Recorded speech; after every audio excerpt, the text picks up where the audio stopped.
நம்ம ஊரில் இருக்கிற தி பெஸ்ட் ஸ்க்ரீன் ரைட்டர்ஸ் நான் 2 பேர் நினைக்கிறது யார் அப்படின்னா 2 கேபிஸ். ஒன்று கே பாலச்சந்தர், இன்னொன்று கே பாகிராஜ். இவங்க 2 பேரை பற்றி மட்டும் பேசலாம். ஏன்னா ஒருத்தர் பாலச்சந்தர் சார் அன்கன்வென்ஷனல் தாட்ஸ் தான் சொல்லுவார். பாகிராஜ் சார் அப்படியே ஆப்போசிட், கன்வென்ஷனல் ஸ்டார்ட். எதையுமே சொசைட்டியில் மாற்றவே கூடாது, அப்படியே ஆசிட்டிஸ் இருக்கணும் மாதிரி பாகிராஜ் சார். அதெல்லாம் கிடையாது, எல்லாத்தையும் மாற்றணும்டா அப்படின்னு பாலச்சந்தர் சார். 2 பேருமே சக்ஸஸ்ஃபுல். எனக்கு வந்து நெடுஞ்சாலையில் ஏற்பட்ட ஒரு சின்ன ஒரு அனுபவம் ஞாபகம் வருது.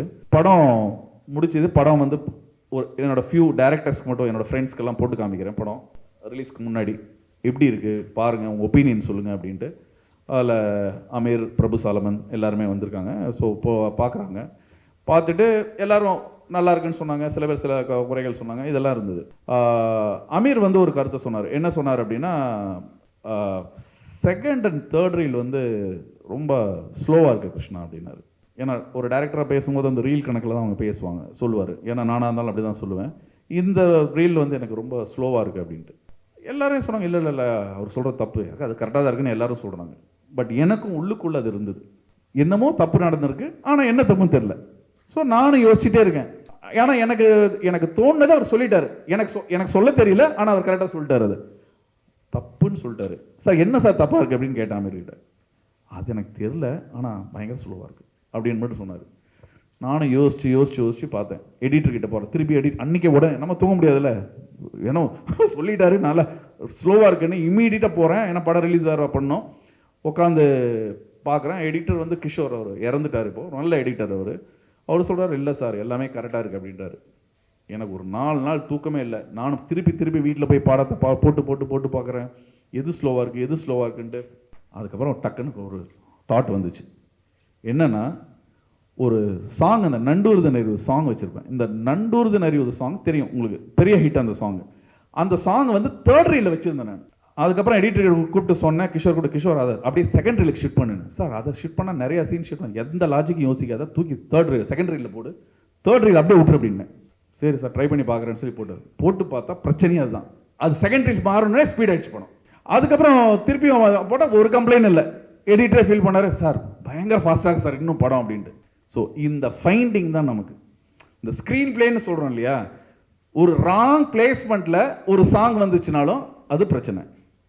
ஒன்றும் இல்லை, ஒரு சமீபத்தில் நம்ம பார்த்துட்டு இருப்போம்ல, ஒரு சோஷியல் மீடியாவில் ஒரு பொண்ணு சம்மந்தமே இல்லாமல் ஒரு பார்ட்டியில் நடந்தது எல்லாரையும் போட்டு கிளிச்சிட்டு இருக்காங்க. ஒருத்தர் சம்மந்தமே இல்லாமல் ஏன் அதான் பேசணும்னு, நீ கம்ப்ளைண்ட் பண்ணணும், உனக்கு பிரச்சனையாக இருந்ததுன்னா நடந்த அன்னைக்கு நீ சொல்லியிருந்தீங்கன்னா பரவாயில்ல. ஒரு 10 வருஷம் கழிச்சு வந்து அதை சொல்லி எல்லாரும் பேரை கெடுத்து, பட் இதுக்கு தான் வியூஸ் ஜாஸ்தியாக வருது. ஸோ அப்போ அவங்க வந்து பாப்புலாரிட்டிக்காக எல்லாரும் பண்ணிக்கிறாங்க.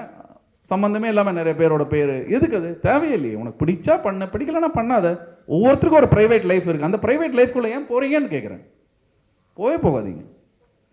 ஸோ அதனால் ஜென்ரலைஸ்டாக இது ஒரு விஷயம் என்ன அப்படின்னா, ஒரு ரைட்டர் ஒரு ஸ்க்ரீன் பிளேவாக நீங்கள் எமர்ஜ் ஆகணும்னா முதல் விஷயம் நல்லா படிக்கணும்.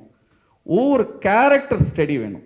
கேரக்டர் ஸ்டடினா உங்களை சுற்றி இருக்கிற கேரக்டர் நீங்கள் ஸ்டடி பண்ணாலே அது பெரிய ஸ்டடி. நம்மளுடைய அம்மா, நம்மளுடைய அப்பா, நம்மளுடைய சகோதரர்கள், பக்கத்து வீட்டுக்காரங்க, இவங்கெல்லாம் எப்படி ரியாக்ட் பண்ணுறாங்க. ஏன்னா இதுதான் நாளைக்கு கதையாக மாறப்போகுது. அதாவது மனுஷபுத்திர சார் வந்து ஸ்க்ரீன் பிளே பற்றி நீங்கள் பேசணும்னு சொன்ன உடனே எனக்கு ஒரு நிமிஷம் கிருன்னு இருந்தது. ஏன்னா சினிமாவிலே ரொம்ப காம்ப்ளிகேட்டடான ஒரு டிபார்ட்மெண்ட்னா அது ஸ்க்ரீன் பிளே தான். அதுக்கு காரணம் இருக்குது. ஏன்னா ஒரு படம் வந்து ஃபெயிலியர் ஆச்சுன்னா, பெரும்பாலான படங்கள் ஃபெயிலியர் ஆச்சுன்னா நல்லா நடிக்கலைன்னு சொல்ல மாட்டாங்க, நல்லா டைரக்ஷன் பண்ணலைன்னு சொல்ல மாட்டாங்க, ஸ்கிரிப்ட் நல்லா இல்லை அப்படின்னு சொல்லுவாங்க. அந்த ஸ்கிரிப்ட்னா என்ன? Nothing but screen play. அதுதான் ஸ்கிரிப்ட். ஸோ அதுதான் வந்து இருக்கிறதுலே பெரிய காம்ப்ளிகேட்டட். ஸோ இதை பற்றி பேசுங்கன்னு சொன்ன உடனே எனக்கு என்ன பேசுறதுனே தெரில. ஏன்னா அது அவ்வளோ காம்ப்ளிகேட்டடான ஒன்று. ஸோ நான் வந்து அதனால் நான் என்னோட ஒரு ட்ரிக்கை நான் ஒன்று வச்சுருக்கேன், அது உங்களுக்கு ஷேர் பண்ணுறேன். நான் என்னோடய ஃப்ரெண்ட்ஸ் கிட்ட நான் சொல்லுவேன். நான் ஒரு ஃப்ரெண்ட் வந்து நம்ம ஃப்ரெண்ட்ஸ் யாராவது ஸ்கிரிப்ட் பண்ணாங்கன்னா, அந்த ஸ்கிரிப்ட் வந்து ஆக்சுவலாக ஒரு ப்ரொடியூசர் அக்செப்ட் பண்ணுவார், இல்லை மற்ற ஃப்ரெண்ட்ஸ் எல்லாம் கூட கேட்டு அக்செப்ட் பண்ணுவாங்க. ஒரு ஹீரோவை கன்வின்ஸ் பண்ணுறது பயங்கர காம்ப்ளிகேட்டடான வேலை. ஏன்னா அவங்களுடைய விஷன் வந்து கம்ப்ளீட்டாகவே வந்து நம்ம நினைக்கிறதுக்கு நேர் ஆப்போசிட்டாக இருக்கும் ஒன்று. அதனால ஒரு ஸ்கிரிப்ட் எழுதுகிற எல்லாருக்குமே வந்து ஒரு ஹீரோவை இது கன்வின்ஸ் ஆகுமா, இது அவங்க ஒத்துப்பாங்களா அப்படின்ற ஒரு டவுட் வரும் நார்மலாக. ஸோ அதுக்காக என்ன பண்ணுவாங்க, என்கிட்ட கேட்பாங்க. நான் வந்து இது ஆக்சுவலாக ரொம்ப வருஷமாக கழிச்சு அப்புறம் நான் இது ஒரு எக்ஸ்பெரிமெண்ட்டில் தான் நான் இதை கற்றுக்கிட்டேன். இது பெரிய டிப்பு, ராயல்ட்டி நான் தான் வச்சுருக்கேன். அதை நான் எப்பவே சொல்லிட்டேன். என்னன்னா, நான் எல்லார்கிட்டையும் சொல்வேன், நீ ஒரு ஸ்கிரிப்ட் பண்ணிட்டேன்னா ஒரு ஹீரோவோட பாயிண்ட் ஆஃப் வியூ, இந்த ஸ்கிரிப்ட் ஓகேவா ஓகே இல்லையான்னு தெரிஞ்சுக்கிறதுக்கு ஒரு சிம்பிள் மேட்டர். இந்த ஸ்கிரிப்ட் யாரை வச்சு எடுக்கக்கூடாதுன்னு நீ நினைக்கிற, அவங்க கிட்ட போய் கதை சொல்லுமே. அந்த ஹீரோவை சூஸ் பண்ணு. நீ யாரை வச்சு எடுக்கக்கூடாது, அவங்ககிட்ட போய் கதை சொல்லு. அவர்கிட்ட கதை சொன்னேன்னா அவர் இதை பிளாஸ்ட் பண்ணுவார். 10-15 பாயிண்ட் அடிப்பார். இல்லை இது சரியில்லை, அது சரியில்லை, இல்லை இது இல்லை, எனக்கு இன்ட்ரோ அப்படி சரியில்லை, அதில் இந்த பாயிண்ட்ஸ் எல்லாம் நோட் பண்ணு, கரெக்ட் பண்ணு, இப்போ உனக்கு தேவையான ஹீரோ கிட்ட போ.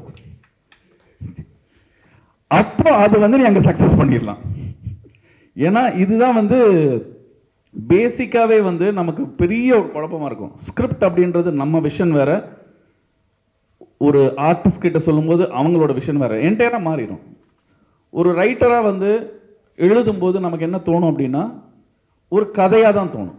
இந்த கதையில் யார் யார் என்னென்ன கதாபாத்திரம், இது எப்படி சுழலுது, எப்படி நடக்குது, எந்த காலம், இது எல்லாத்தையும் யோசித்து தான் நம்ம எழுதுவோம். ஆனால் ஹீரோ வந்து அவங்க கதாபாத்திரத்தை மட்டும்தான் பார்ப்பாங்க. ஸோ அது வந்து கவலையோடு தான் சொல்கிறேன். அது ரொம்ப ஒரு வருத்தமான விஷயம். அவங்க கதாபாத்திரம் என்ன செய்யுதுன்னு மட்டும் சொல்லுவாங்க. சுற்றி இருக்கிற மற்ற கதாபாத்திரம் என்ன செய்யுதுன்றது அவங்களுக்கு மண்டையில் ஏறவே ஏறாது கதை சொல்லும்போது. அப்போ அது நல்லா இருக்கா நல்லா இல்லையான்னு எப்படி ஜட்ஜ் பண்ண முடியும்? ஜட்ஜ் பண்ண முடியும். ஸோ அங்கேயே ஜட்ஜ்மெண்ட் ஃபெயில். ஸோ பெரும்பாலான படங்களுக்கு இங்கே வெளியே வரும்போது ஆடியன்ஸ் கிட்ட சரியான ரிசீவ் பண்ணாததுக்கு ரீசன் வந்து அதுதான். இது வந்து ஒத்துக்கிட்டு தான் ஆகணும், இல்லைன்னு சொல்ல முடியாது இல்லையா? அந்த மாதிரியான ஒரு விஷயம் தான் இப்போ இப்போ இல்லை, பல காலமாக நடந்துக்கிட்டு இருக்கு, இனியும் தொடரும் தான் நினைக்கிறேன். இது வந்து அவ்வளோ சீக்கிரம் முடிகிற கதையாக எனக்கு தெரியல. பட் இதையெல்லாம் மீறி அதுக்காக நம்ம எழுதாமல் இருக்க முடியாது. எழுதணும், சக்ஸஸ் பண்ணதான் ஆகணும். That is an industry. அது ஒன்றும் பண்ண முடியாது. ஸ்க்ரீன் பிளேன்றது வந்து ரொம்ப பெரிய டாபிக். இது வந்து ஒரு சின்னதாலாம் பேசி அவ்வளோ சீக்கிரம்லாம் முடிக்க முடியாது. நான் வந்து ஆக்சுவலியாக வந்து ஒரு எனக்கு நேர்ந்த சில அனுபவம் அதை சொல்கிறேன். நான் அதை சொல்லிவிட்டு அதுக்கப்புறம் எனக்கு நான் மாடலாக எடுத்துக்கிறது யார் அப்படின்றது மட்டும் நான் சொல்கிறேன் உங்களுக்கு. என்னுடைய முதல் படம் சில்லுன்னு ஒரு காதல். அது நிறைய பேர் பார்த்துருப்பீங்கன்னு நினைக்கிறேன். அந்த படம் வந்து நான் நிறைய பேர்கிட்ட ஸ்கிரிப்ட் சொல்லும்போது அந்த ஸ்கிரிப்ட் எல்லாமே ரிஜெக்ட் ஆகிட்டே தான் இருக்கும். ஏன் ரிஜெக்ட் ஆகுது அப்படின்னா, ப்ரொடியூசர்ஸ்க்கு பிடிக்கும், ஆனால் ஹீரோஸ் வந்து ரிஜெக்ட் பண்ணுவாங்க. நான் தமிழ் மட்டும் இல்லை, தமிழ் தெலுங்குலலாம் கன்னடத்துலலாம் கூட சொல்லியிருக்கேன் நான் அந்த ஸ்கிரிப்ட், கன்னட ஹீரோஸ்க்கெலாம் கூட. அந்த ஸ்கிரிப்ட் ஏன் ரிஜெக்ட் ஆகும்னா, ஃபஸ்ட்டு ஹீரோக்கு குழந்தை, ஓகேங்க மெச்சூர்டாக இருக்காருங்க, அங்கே ஃபெயிலு. கல்யாணம் ஆயிடுச்சுங்க, அடுத்தது ஃபெயிலு. ஓகே 2 ஹீரோயின்ங்க, ஐயோ அது அதோட பெருசு பிரச்சனை, ஃபெயிலு. 2 ஹீரோயிங்க, கல்யாணம் ஆயிடுச்சுல அதனால பிரச்சனை. ஸோ இதெல்லாமே வந்து பயங்கர ஒரு காம்ப்ளிகேட்டடாக இருந்தது. ஸோ பல ஹீரோஸ் அதெல்லாம் விட்டுருவோம். நம்ம நிறைய ஹீரோஸ் ரிஜெக்ட் பண்ணிட்டாங்க. ஒரு நாள் வந்து நான் ஹைதராபாத்தில் ஆக்டர் நாகார்ஜுனா சார் கிட்ட வந்து நான் நரேட் பண்ண வேண்டிய சுச்சுவேஷன். நாகார்ஜுனா சாருக்கு வந்து நான் நரேட் பண்ணேன் அந்த ஸ்கிரிப்ட். அந்த டைமில் ஒரு பெரிய ப்ரொடியூசர், அப்போ தெலுங்குல வந்து கோபால் ரெட்டின்ட்டு பெரிய கேமராமேன், அவர் தான் அந்த படத்தை ப்ரொடியூஸ் பண்ணுற மாதிரி அந்த டைமில் இருந்தது. ஸோ கோபால் ரெட்டி சாருக்கு வந்து ஸ்கிரிப்ட் ரொம்ப பிடிச்சிருக்கு. நாகார்ஜுனா கிட்ட வந்து அவர், ஏன்னா நாகார்ஜுனா அவங்க உதயம் படத்தோட கேமராமேன் கோபால் ரெட்டி, அவரும் நாகார்ஜுனாவும் நிறைய படங்கள்லாம் பண்ணியிருக்காங்க இப்போ அவரோட ப்ரொடக்ஷனில். ஸோ நாகார்ஜுனா சாருக்கு வந்து ஸ்கிரிப்ட் சொல்கிறேன். ஸ்கிரிப்ட் நல்லா ரசித்து கேட்டுட்டு திடீர்னு அந்த கிளைமேக்ஸில் சொல்கிறதுக்கு முன்னாடி no Krishna, I cannot accept this அப்படின்னாரு. திடீர்னு என்ன சார், வாட்ஸ் யுவர் ப்ராப்ளம் அப்படின்னு கேட்டேன். அப்போ அவர் சொன்னார், அந்த சீன் உங்களுக்கு சொன்னால் ஞாபகம் வரும், குந்தவி கேரக்டர் வந்து ஐஸ்வர்யாவை விட்டுட்டு சூர்யாவை விட்டுட்டு அவ வெளில போற சீன். அந்த சீன் சொல்லும்போது அவர் ஒரு பாயிண்ட் ரைஸ் பண்ணாரு, which is valid reason also. அவர் என்ன ரைஸ் பண்ணாருன்னா, குழந்தைக்கு உடம்பு சரியில்லை, அவ வந்து ஒரு எக்ஸ் கேர்ள் ஃப்ரெண்ட் கூட போறான்னா அது எப்படி ஒரு புருஷனால அக்செப்ட் பண்ணிப்பான்? போக மாட்டானே, அப்படி சான்ஸே இல்லையே, அப்படி போக முடியாதே அப்படின்றாரு அவர். இல்லை சார் போகலாம் அப்படின்னு சொல்லிட்டு நான் என்னோட தரப்பு வாதங்கள்லாம் வைக்கிறேன். நோ, ஒரு குழந்தைக்கு உடம்பு சரியில்லை நீ காமிச்சிட்ட, அப்போ அவள் போகிறதுக்கான வாய்ப்பே இல்லை. அப்படின்ட்டு அவர் சொல்கிறாரு. நான் வந்து ஒத்துக்கல. ஸோ 2 பேர் கடையில் வரல, இல்லை இல்லை கண்டிப்பாக அது ஒத்துக்கவே முடியாது, இது வந்து தப்பு அப்படின்னு ஆர்கியூ பண்ணார் அவர். சரி, நான் அவர் சொன்னதெல்லாம் கருத்தெல்லாம் எடுத்துட்டு அன்றைக்கி நைட் வந்து உட்காந்து யோசிக்கிறேன். அவர் கோபால் ரெட்டி சார் வந்து சொல்கிறாரு, கிருஷ்ணா நீங்கள் அதை மட்டும் மாற்றிடுங்க, அந்த ஏரியா மட்டும் கொஞ்சம் ரீரைட் பண்ணிட்டீங்கன்னா I think Nagarjuna sir okay, மற்றபடி ஸ்கிரிப்ட் ஓகே, போகலாம் அப்படின்ட்டு. நான் அப்படியே யோசிச்சுட்டு இருந்தேன். ஏன்னா எந்த ஹீரோவும் குழந்தைக்கு அப்பாவை நடிக்க தயாராக இல்லை.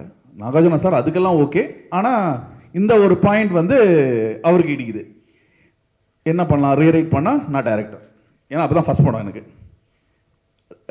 என்ன பண்ணலாம் அப்படின்ற ஒரு சுச்சுவேஷன். நைட்லாம் வந்து யோசிச்சுட்டே இருக்கேன். நான் உட்காந்து ஒரு ஸ்க்ரீன் பிளே, அதாவது அதுக்கு பின்னாடி நடக்கிறது எல்லாத்தையும் நான் மாற்றணும். அந்த மாதிரி போக முடியாது. ஸோ சுச்சுவேஷன் எல்லாமே மாற்றணும். ஸோ கம்ப்ளீட்டாக மாற்றுறேன்.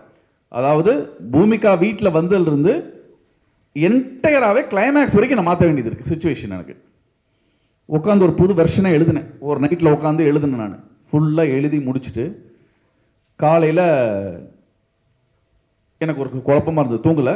கோபால் ரெட்டி சார் ஃபோன் பண்ணேன். சார் நான் ஸ்கிரிப்ட் சொல்லும்போது உங்களுக்கு இந்த பாயிண்ட் எதாவது ரைஸ் ஆச்சா அப்படின்னு. எனக்கு ஒன்றும் ரைஸ் ஆகலப்பா அப்படின்னாரு. ஓகே, இல்லை சார் நான் ஸ்க்ரீன் பிளே மாற்றலை, அதுதான் சார் ஸ்க்ரீன் பிளே, நான் சொன்னதே தான் சார் அப்படின்னேன். இல்லை சார் அது நாகார்ஜுனா சார் பிடிக்கும். சார் நாகார்ஜுனா சாருக்கு பிடிக்கல, அது ஓகே நான் ஒத்துக்கிறேன். நான் கதை சொன்னேன், யாருக்குமே இதை தோணல, ஆனால் இவர் ஒருத்தருக்கு மட்டும் தான் தோணி இருக்குது. அப்போ பிரச்சனை அவர்கிட்ட கதையில் கிடையாது. ஸோ நான் மாற்ற மாட்டேன் சார், இந்த படம் கிடைக்கலன்னா பரவாயில்ல சொல்லி கிளம்பி வந்துட்டு. அதுக்கப்புறம் அதே வச்சு தான் எடுத்தேன் செல்வன் ஒரு காதல். It got us tremendous response. So நான் ஒரு விஷயத்தில் ஆஸ் அ ரைட்டராக நான் ஸ்ட்ராங்காக பிலீவ் பண்ணேன் இதுதான் அப்படின்னுட்டு. ஸோ அதை நான் மாற்றிக்க தயாராகவே இல்லை. அது வந்து ஒர்க் ஆச்சு. ஸோ அதனால் அது எல்லா டைமில் ஒர்க் ஆகும் அப்படின்ற அவசியமும் கிடையாது அந்த அடமன்சி. பட் கொஞ்சம் யோசிக்கணும். பட் நாகார்ஜுனா சார் சொன்ன பாயிண்ட் வந்து அதுக்காக நான் தப்பு அப்படின்னு எந்த காலத்துலையும் நான் நினைக்கல. ஏன்னா அவர் எனக்கு தாட் ப்ரொவோக் பண்ணார். ஸோ இப்படி ஒரு ஆங்கிளும் இருக்கு சிந்தி அப்படின்னு அவர் சொன்னார். ஸோ அந்த இது எனக்கு ரொம்ப இன்ஸ்பைரிங்காக இருந்தது. அது நான் அடுத்தடுத்த கதைகளில் நான் அப்ளை பண்ணும்போது எனக்கு ஹெல்ப்ஃபுல்லாக இருந்தது. ஸோ இந்த மாதிரி தான் ஒவ்வொரு இதுவும் நமக்கு ஒரு அனுபவம். நம்ம எப்படி பண்ணணும், ஒரு கேரக்டரை வந்து எப்படி டிசைன் பண்ணணும், இந்த கேரக்டர் வந்து நம்ம ஏற்றுக்கக்கூடியதாக இருக்கா.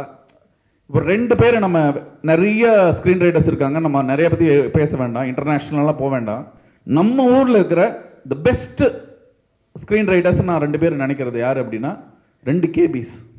ஒன்று கே பாலச்சந்தர், இன்னொன்று கே பாக்யராஜ். இவங்க 2 பேரை பற்றி மட்டும் பேசலாம்.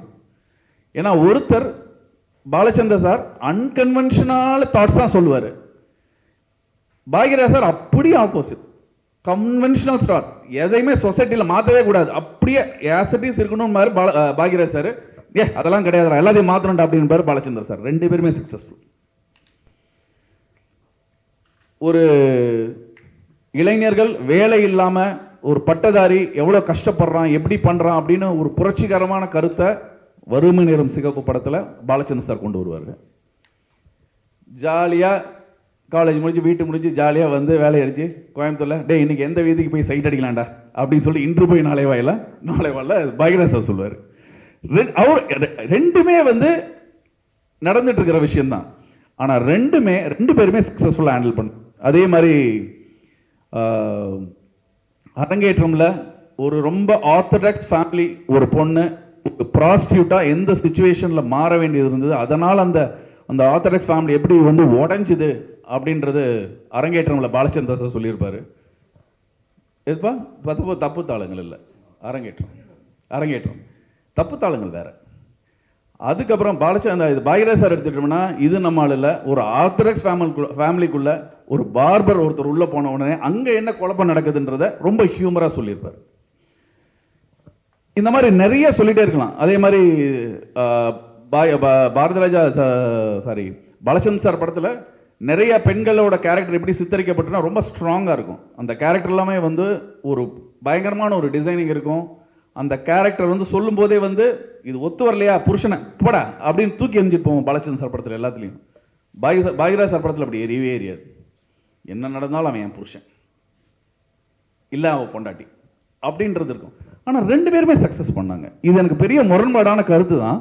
ஆனாலும் 2 பேரோட சக்ஸஸ்க்கும் பார்த்தீங்கன்னா பாலச்சந்தர் சார் படத்தில் ஸ்க்ரீன் பிளேல ஒரு பியூட்டி என்ன வருதுன்னா, நீங்கள் ஒரு சீனை உருவிட்டா என்டையர் கதையுமே உடையும்.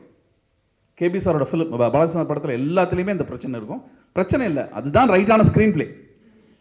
எந்த ஒரு சீனை உருவிட்டோம்னா அது கதை நகராது. இது பாலச்சந்திர சாரோடது. ஆனால் பாக்யராஜ் சார் எப்படின்னா, நீங்கள் ஜங்கா எந்த போர்ஷன் வேணால் தூக்கலாம், கதை உடையவே உடையாது, ஆனால் பியூட்டிஃபுல்லான ஸ்க்ரீன் பிளேவாக இருக்கும். இது எப்படி? அதுதான் ரெண்டு பேருக்கான ஒரு பெரிய மேஜிக். பாக்யராஜ் சார் என்ன பண்ணுவார்னா, ஒரு வெகுஜனத்துக்கு, ஒரு சாமானியனுக்கு போய் சேரணும். அவனுக்கு ஒரு நல்ல கதையோ ஒரு நல்ல கேரக்டரைசேஷனோ சொன்னால் மட்டும் பத்தாது. அவனுக்கு ஒரு பியூட்டிஃபுல்லான ஒரு சுகர் கோட்டிங் கொடுக்கணும் அப்படின்னு சொல்லிட்டு ஹியூமர்ன்ற ஒரு மேட்டர் எடுத்து வைப்பார். அந்த ஹியூமரை வந்து அந்த கதைக்கு தேவையாக இருக்காது, ஆனாலும் அதை வைப்பார். அந்த ஹியூமரை ஏற்படுத்தி அவர் சொல்ல வந்த கதையும் சொல்லுவார், அதே நேரத்தில் ஜனரஞ்சகமாக மக்களை என்கேஜிங்காக ஒரு 3 மணி நேரம் உட்கார வைப்பார். ரெண்டு பேருமே பெரிய சக்ஸஸ்ஃபுல் ரைட்டர்ஸ் தான். இதில் வந்து மாற்று கருத்தை யாருக்கும் இருக்க முடியாது. அது மாதிரி தான் ஒரு ரைட்டிங் அப்படின்றது வந்து ஒரு மிகப்பெரிய கலை. இப்போ நான் வந்து எழுதும்போது வந்து நான் ரொம்ப ஹாப்பியாக இருப்பேன். ஏன் அப்படின்னா, we are creating our own world. ஏன்னா நம்மளோட கேரக்டர் நீ வானா வாங்கணும் போனா போகும். ஸோ இந்த வேர்ல்டை உருவாக்கும் போது இல்லை, அதில் ஒரு மேஜிக். நம்ம என்ன வேணால் பண்ணுவோம், வெளியே 1008 பிரச்சனை இருக்கும் நமக்கு சுற்றி, பட் அதை பற்றிலாம் நம்ம கவலைப்படாமல் ஜாலியாக உட்காந்து எழுதிட்டு இருக்கலாம். அது ஒரு பெரிய இது. ஆனால் அதை ஸ்கிரிப்டாக கன்வெர்ட் பண்ணி நீங்கள் யார்கிட்டயாவது பிச்சிங் போகும்போது தான் ப்ராப்ளம் ஸ்டார்ட்ஸ்.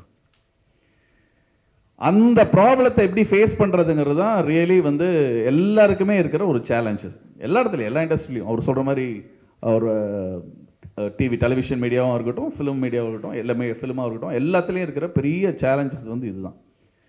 ஏன்னா எழுதிட்டீங்க, நீங்கள் கன்வின்ஸ் பண்ணணும். நீங்கள் யார்கிட்ட போகிறீங்க, எந்த மாதிரி ப்ரொடியூசர் அப்ரோச் பண்ணுறீங்க, எந்த மாதிரி ஆக்டர் அப்ரோச் பண்ணுறீங்க, இது ரொம்ப ரொம்ப இம்பார்ட்டன்ட். ஸ்டார் வச்சு படம் பண்ணும்போது ஒரு டைரக்டராக எனக்கு நிறைய லிமிடேஷன் இருக்கும். இப்போ அதே நான் நெடுஞ்சாலையை வச்சு நெடுஞ்சாலையை எடுக்கும்போது எனக்கு லிமிடேஷன் இல்லை. ஏன்னா ஒரு புதுசாக ஆரின்னு ஒரு பையன், ஐம் ஜஸ்ட் பிரிங்கிங் இன், அங்கே வந்து என்னென்னா நான் என்ன நினைக்கிறோம் அதை எடுக்கலாம். ஸோ அங்கே எனக்கு லிமிடேஷனே இல்லை. ஸோ என்னெல்லாம் நினச்சோன்னா அதெல்லாம் எடுக்க முடிஞ்சது என்னால். பட் வென் ஸ்டார் கம்ஸ் நீங்கள் அதை செய்ய முடியாது. ஏன்னா அது வந்து தவறுன்னு சொல்ல முடியாது. ஏன்னா ஸ்டார் ஹேஸ் சம் லிமிடேஷன். ஏன்னா அவங்களுக்கு ஒரு ஃபேன் பேஸ் இருக்குது. ஒரு ஃபேன் பேஸ் இருக்கும்போது ஒரு ஃபேனாக வந்து அவங்க வந்து என்னோட ஹீரோ இதெல்லாம் இருக்கணும் அப்படின்ட்டு எதிர்பார்த்து தான் தேட்டருக்கு வருவாங்க. அவங்கள ஃபுல்ஃபில் பண்ணி ஆகணும். அது இன்னைக்கு இருக்கிற டைம்ஸில் வந்து 100% நீ ஃபுல்ஃபில் பண்ணி ஆகணும். இல்லை அப்படின்னா படம் ஃபஸ்ட் டேவே காலி. ஏன்னா முதல் நாளே போட்டுருவானே, ஃபர்ஸ்ட் டேவே வந்து ஸ்பாயிலர்ஸ் என்னென்ன போடணுமோ எல்லாத்தையும் போட்டு காலி பண்ணிடுவாங்க படத்தை. படம் நல்லா இருக்கு, கதையை நல்லா இருக்கா அதெல்லாம் பார்க்க மாட்டாங்க. தலைவன் என்ன பண்ணான், கரெக்டாக பண்ணானா, தலைவன் சூப்பராக இருந்தானா, தலைவனை சூப்பராக காமிச்சியா, அவ்வளோதான். கதை என்னன்றதெல்லாம் அவங்க விட்டுருவாங்க. ஆனால் ஃபர்ஸ்ட் டே ஆடியன்ஸ் அவங்கன்றதுனால அவங்க ஃபுல்லாக நம்மளை காலி பண்ணிடுவாங்க. ஸோ அதுக்கு நீங்கள் ஃபுல்ஃபில் பண்ணி ஆகணும். அதுக்கான இன்க்ரீடியன்ஸ் வந்து கதையில் இருந்து தான் ஆகணும். When you make a film with stars. இதே ஒரு ஸ்டார் இல்லாமல் ஒரு சாதாரண ஒரு ஆக்டர் வச்சு நீங்கள் பண்ணீங்கன்னா அப்போ உங்களுக்கு ப்ராப்ளம் வராது. அப்போ வந்து நீங்கள் என்ன வேணால் சொல்லலாம். ஏன்னா அவன் எந்த ஒரு பேகேஜும் இல்லை, அவன் பிளைண்டாக வந்து உட்காருவான். அந்த பிளைண்டாக வந்து உட்காரும்போது நீங்கள் என்ன சொல்கிறீங்களோ அதை ஃபாலோ பண்ணுவான். பட் அதை சொல்கிறதையும் இன்னைக்கு இருக்கிற டைம்ஸில் முதல்ல இருந்த ரைட்டர்ஸ்க்கு விட இன்னைக்கு இருக்கிற எல்லா ரைட்டர்ஸ்க்குமே, அவருக்கும் சேர்த்து எனக்கும் சேர்த்து பெரிய சேலஞ்ச் என்னன்னா, இப்போ 500 பேர் இருக்கிற தேட்டரில் 500 ஸ்க்ரீன் இல்லை, சாரி ஒரு ஸ்க்ரீன் இல்லை, 501 ஸ்க்ரீன் இருக்கு. ஏன்னா 500 கிட்டையும் ஃபோன் வச்சிருக்கீங்களே. ஸோ இந்த ஃபோன் எடுத்து நீங்கள் பார்க்காம அந்த ஒரு ஸ்க்ரீனில் பார்க்க வைக்கணும் படத்தை. இது வந்து ரியலி டஃப் தான் இன்னைக்கு. ஏன்னா முதல்லலாம் வந்து பாஸ்கர் சக்தி சார் சொன்ன மாதிரி ஒரு ட்ராவலில் வந்து ஜன்னலில் உட்காந்து வேடிக்கை பார்த்துட்டு போவாங்க. இன்னைக்கு மொபைல் தான் பார்த்துட்டு போகிறாங்க. ஸோ அழகை ரசிக்கணும் அப்படின்ற இடத்துல இருந்து நம்ம நகர்ந்துட்டோமோ அப்படின்னு தான் எனக்கும் தோணுது. அதில் வந்து ஒன்றும் டவுட்டே கிடையாது. அதாவது எப்போவுமே ஐடியலாக நீங்கள் சும்மா இருக்கும்போது தான் உங்கள் பிரெயின் நல்லா வேலை செய்யும். நீங்கள் யோசிப்பீங்க. நீங்கள் சும்மா இருக்கும்போது நீங்கள் மொபைலை வந்து எப்போல்லாம் யூஸ் பண்ணுறீங்களோ அப்போல்லாம் உங்களோட பிரெயின் வந்து கட் ஆகிடும். ஏன்னா நீங்கள் அதுக்குள்ளே போயிடுறீங்க. அதோட ஆளுமை அது என்ன சொல்லுதோ அதுதான் கேட்குறீங்க. அதனால் வந்து நீங்கள் சிந்திக்கும் திறனை இழந்து விடுவீர்கள். நீங்கள் சிந்திக்கணும்னா மொபைலை ஆஃப் பண்ணிட்டு தூக்கி போடுங்க, ஆஃப் பண்ணி வச்சுருங்க. ஆஃப் பண்ணி வச்சிட்டிங்கன்னா உண்மையிலுமே வந்து நீங்கள் நிறைய யோசிப்பீங்க. ஏன்னா அருணகிரிநாதரே வந்து முருகன் வந்து அருணகிரிநாதர் சொன்னாராம், நான் என்ன பண்ணுன்ட்டு. அவர் சூசைட் படிக்க போயிட்டார், முருகா உன்னை பார்க்கணுன்ட்டு. அப்போ வந்தார் முருகன் வந்து சொல்லு அப்படின்னு கேட்கும்போது சொன்னாராம், சும்மா இருன்ட்டு. ஏன்னா ஏன் சும்மா இருன்னு அவர் சொன்னாருன்னா, நீ சும்மா இருந்தாதான்டா நீ யாருன்னு உனக்கே தெரியும், நீ சும்மா இல்லாமல் எதையா பண்ணிட்டே இருந்தீங்கன்னா எப்பறம் உனக்கு தெரியும் அப்படின்ட்டு முருகன் சொன்னாராம். ஸோ அது மாதிரி தான் ஃபஸ்ட்டு ஒரு ரைட்டராக நீங்கள் எஸ்டாப்ளிஷ் ஆகணும்னா பேசிக் குவாலிஃபிகேஷன், எல்லா கேஜெட்ஸையும் தூக்கி போட்டு அதை பார்க்க வேண்டாம்னு சொல்ல, யூஸ் இட். இப்போ நம்ம நியூஸ் பார்க்குறோம், ஒரு நாளைக்கு 2 தடவை நியூஸ் பார்த்தாதா? மார்னிங் ஒரு தடவை நியூஸ் பேப்பர் பார்க்கலாம், இல்லை ஏதாவது சோஷியல் மீடியாவில் பார்த்துட்டு போகலாம், இல்லை நைட் பார்த்தோம்னா போதும். 24 hours நியூஸ். அவர் பொலிட்டிஷியனு, அவர் நியூஸ் பார்த்துட்டு இருக்கலாம் எப்போ பார்த்தாலும், அது பிரச்சனை இல்லை, அது அவர் வேலை. நமக்கு எதுக்கு அந்த வேலை? நம்ம 2 தடவை பார்த்தா போதும் நியூஸ், அதுக்கு மேலே நம்ம பார்க்க வேண்டிய அவசியம் கிடையாது. ஆனால் we are always engaged with news. அதனால என்ன ஆச்சுன்னா மைண்டு நியூஸாவே தேடுது. படத்துலையும் நியூஸை எதிர்பார்க்குறீங்க, அது எப்படி வரும்? வர்றதுக்கு வாய்ப்பே இல்லையே. You are seeking for the information வேணும். என்ன பண்ண போற அந்த இன்ஃபர்மேஷன் வச்சுட்டு? உனக்கு என்ன வேலை? நீ ஒரு டாக்டர்னா ஒரு டாக்டருக்கான இன்ஃபர்மேஷன் உனக்கு போதும். நீ ஒரு ரைட்டர்னா உனக்கு ரைட்டருக்கான இன்ஃபர்மேஷன் உனக்கு போதும். எல்லா இன்ஃபர்மேஷன் எடுத்துட்டா இது என்ன மண்டையா என்னது? எல்லாம் உள்ள போச்சுன்னா எல்லாமே ஒரு குறிப்பிட்டது தான். ஒரு 100 TB தாங்கன்னா 100 TB தான். 100 TBயில் குப்பை போட்டுறா, அதுக்கப்புறம் எப்படி நல்லது உள்ள போகவே போகாது. அதனால வந்து எல்லா பிரெயினுக்கும் ஒரு கெப்பாசிட்டி இருக்கு. ஸோ த்ரோ அவே.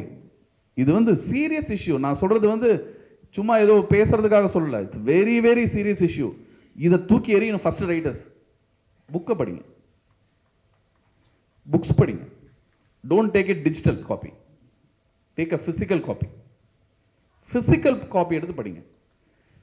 அதே மாதிரி when come to the writers, நான் எப்படி கேபி சார் பாலச்சந்திர சார் சொன்னோம், அதே மாதிரி ஜெயகாந்தன் அண்ட் சுஜாதா.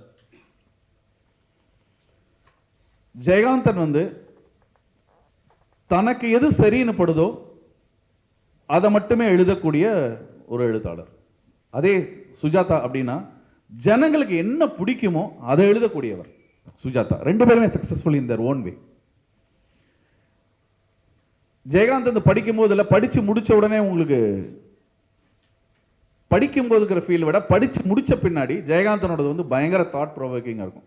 நீங்க யோசிச்சுட்டே இருப்பீங்க, ஏன் அப்படி சொன்னாரு, ஏன் அந்த கேரக்டர் இப்படி சொன்னாரு, ஏன் அவர் எப்படி இந்த மாதிரியான வேர்ட்ஸ் யூஸ் பண்ணாரு அப்படின்னு நிறைய யோசிக்க வைக்கும். சுஜாதா அது எப்படின்னா, நீங்க படிக்கும் போதே என்கேஜ் ஆகிடுவீங்க, படிக்கும் போது அதை விட்டு விலகவே முடியாது. படிக்கும் போது என்ஜாய், படிச்சு முடிச்சோடனே ஓகே இது சொல்லியிருக்காரு அப்படின்னு இருக்கும். ஆனால் படிக்கிற வரைக்கும் அவர் புக்கை எடுத்த கீழே வைக்கவே முடியாது. ஸோ 2 பேருமே ஆப்போசிட்டான ஒரு எழுத்தாளர்கள், 2 பேருமே மிகப்பெரிய சக்சஸ்ஃபுல் எழுத்தாளர்கள் தான். ரைட்டிங் அப்படின்னு வரும்போது உங்களுக்கு ஸ்க்ரீன் பிளே அப்படின்னு நீங்கள் சொல்லும்போது உங்களுக்கு 3 ஆக்ட் ஸ்ட்ரக்சர்னு எல்லாருக்கும் ஓரளவுக்கு தெரிஞ்சிருக்கும்னு நினைக்கிறேன்ல. பேசிக்காக படிச்சிருக்கீங்களா? எத்தனை பேருக்கு தெரியும் 3 ஆக்ட் ஸ்ட்ரக்சர்? ரொம்ப கம்மியாக தான் இருக்கீங்க. ஸோ ஸ்க்ரீன் பிளேயோட பேசிக்காக நீங்கள் ஃபஸ்ட்டு கூகுளில் பாருங்கள், இதெல்லாம் பாருங்கள், தேடுங்க, தப்பு கிடையாது. 3 ஆக்ட் ஸ்ட்ரக்சர்னு ஒன்று இருக்கும். யாருக்கு 3 ஆக்ட் ஸ்ட்ரக்சர் தெரியும் சொல்லுங்க? ஒரு மைக் கொடுங்க.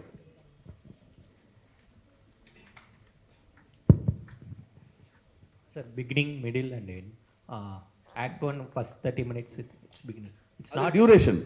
Act 1ல என்ன சொல்லணும், Act 2ல என்ன சொல்லணும், Act 3ல என்ன சொல்லணும்? Sir, minutes are not important, but to analyze a story we need something like that. In the first act we have inciting incident and plot point 1 it will be end of the act 1 and beginning of act தமிழ்ல பேசலாம், எல்லாருக்கும் புரியும்ல. act 2ல வந்து இப்போ mid point நோக்கி நம்ம போறது, pinch points சொல்லுவோம். அந்த ஆக்ட் மிட் பாயிண்ட்டுக்கு அப்புறம் நெக்ஸ்ட் வந்து பிளாட் 2 நோக்கி நம்ம ஸ்க்ரீன் பிளே போவோம். ஆக்ட் 3 வந்து ரெசல்யூஷனாக நம்ம என்னென்னலாம் கான்ஃப்ளிக்ஸ் ஓப்பன் பண்ணியிருக்கோமோ, என்னென்னலாம் கொஷின் ஆன்சர் பண்ணுமோ அதில் ரெசல்யூஷனாக முடிஞ்சிருக்கும் அந்த மாதிரி. ஓகே சார், அவர் சொன்னதை நான் கொஞ்சம் தெளிவாக சொல்கிறேன். ஆக்ட் 1 அதாவது கதையினுடைய முதற் பகுதி. அந்த முதற் பகுதியில் அது வந்து சீரியலாக இருக்கலாம், மூவியாக இருக்கலாம், எதாக இருந்தாலும் சரி, ஒரு ஜென்ரல் கிராமர் இது தெரிஞ்சுக்கணும் ஃபஸ்ட்டு. அதுக்கப்புறம் நீங்கள் பிரேக் பண்ணுங்கள். எப்போவுமே பிரேக் பண்ணுற தப்பே கிடையாது. கிராமரை தெரிஞ்சுட்டு கிராமரை பிரேக் பண்ணுங்கள். ஆக்ட் 1ல் கதையினுடைய எல்லா கதாபாத்திரங்களும் வந்து அறிமுகப்படுத்த வேண்டும். கதையில், அதாவது நீங்கள் கதையில் சொல்ல போகிற எல்லா கதாபாத்திரங்களும் கதையில் அறிமுகப்படுத்தியிருக்கணும். ஆக்ட் 2 கதையினுடைய நடுப்பகுதி. இந்த நடுப்பகுதியில் கதையினுடைய பிரச்சனை என்ன அப்படிங்கிறத அங்கே ஆரம்பிச்சிடணும். அந்த பிரச்சனை என்னன்றது நடக்கணும், அதை ஆரம்பிச்சிருக்கணும். அந்த பிரச்சனை என்ன நடக்குதுன்றத அந்த கதையினுடைய நடுப்பகுதியாக இருக்கணும். ஆக்ட் 3 மூணாவது, இந்த கதை இந்த பிரச்சனை ஆரம்பிச்சது இல்லையா, அந்த பிரச்சனைக்கான என்ன சொல்யூஷன், எந்தெந்த கேரக்டர் என்னென்ன சொல்யூஷன் தேடுது அப்படின்னு சொல்லணும். ஸோ இதுதான் வந்து 3 ஆக்ட் ஸ்ட்ரக்சர் அப்படின்னு சொல்லுவாங்க. இது வந்து ஒரு ஹாலிவுட் ஃபார்மேட் ஆக்சுவலாக. இது ஏன் ஹாலிவுட் ஃபார்மேட் நான் சொல்கிறேன்னா, ஹாலிவுட்டில் வந்து இன்டர்வல் கிடையாது படத்துக்கு. அவன் வந்து ஒரு 2 மணி நேரமா 2.5 மணி நேரம் ஒன் ஷாட்டில் தான் பார்ப்பாங்க. ஸோ அதனால் வந்து எந்திரிச்சு போக முடியாது, அப்படியே ஃப்ளோவில் போவான். பட் நமக்கு இங்கே என்ன பிரச்சனைனா, இன்டர்வல் பிளாக்னு ஒருத்தருக்கான், இன்டர்வல் பஞ்சுன்னு ஒன்று வைக்கணும், இல்லைன்னா நம்ம ஆடியன்ஸ் வந்து உதச்சிருவான்.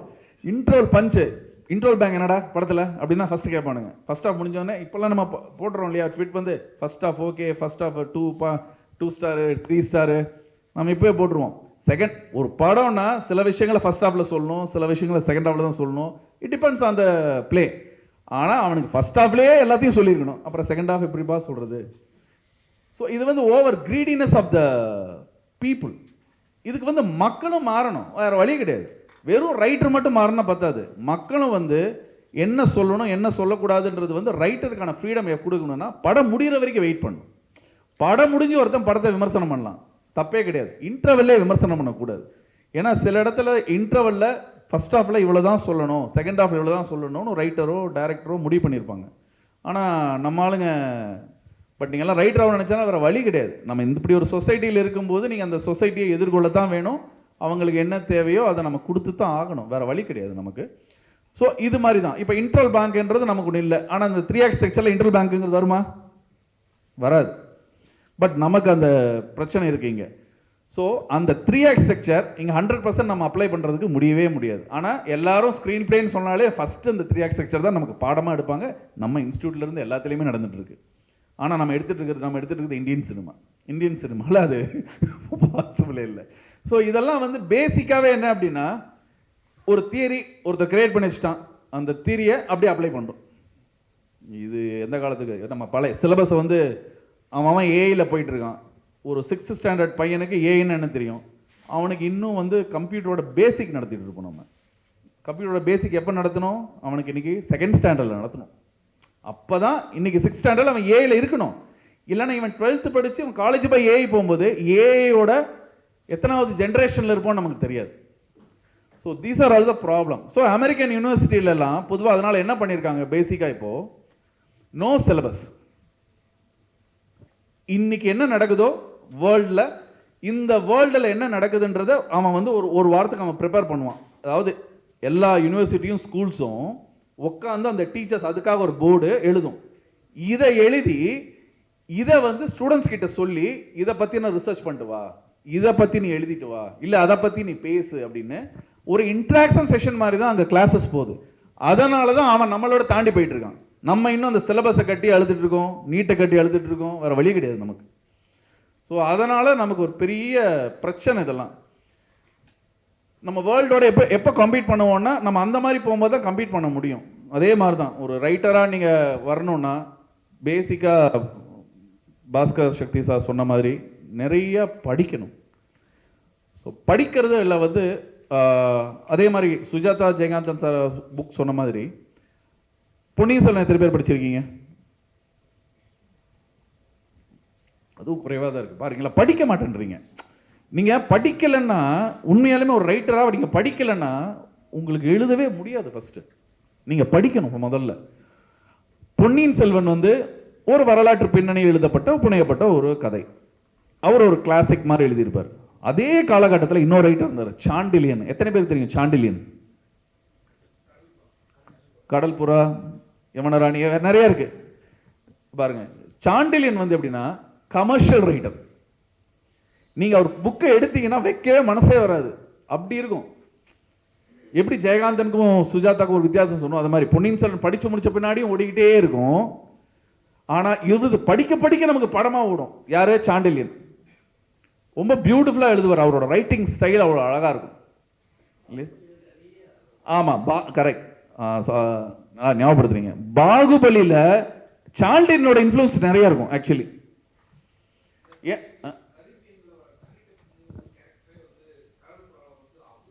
ஆமா ஆமா, இல்ல அது மாதிரி ஒரு அங்கேயும் இருக்கு, ரைட்டர்ஸ் அங்கேயும் இருக்காங்க. பட் அந்த மாதிரி நிறைய விஷயங்கள் வந்து சாண்டிலியனோட புக்ல இருந்து கிடைக்கும் நமக்கு. அதை வச்சு படம் எடுத்தோம்னா இன்னொரு எடுக்கலாம், ஒரு 10 வருஷத்துக்கு எடுக்கலாம். ஸோ அந்த மாதிரி அவ்வளோ கதைகள் வந்து சாண்டிலியன் எழுதியிருக்காரு. ஆனால் நிறைய பேருக்கு சாண்டிலியனை பற்றி தெரியவே தெரியாது. பொன்னியின் செல்வன்னா அது என்னன்னா ஒரு ப்ரைடு. ஓ, பொன்னியின் செல்வன் படிச்சிட்டியா, பொன்னியின் செல்வன் புக் இருக்கா, புக்கு வீட்டில் இருக்கு, படிச்சோமாங்கிறது தான் கேள்வி.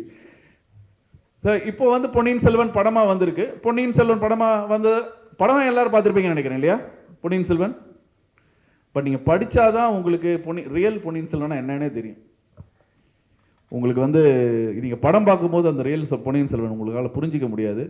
சில பேருக்கு பிடிக்கலாம், சில பேருக்கு பிடிக்காமல் போயிருக்கலாம் அந்த படம், அது வேறு விஷயம். ஆனால் நீங்கள் படிச்சிங்கன்னா உங்கள் எல்லாருக்குமே ரொம்ப ரொம்ப பிடிக்கும்.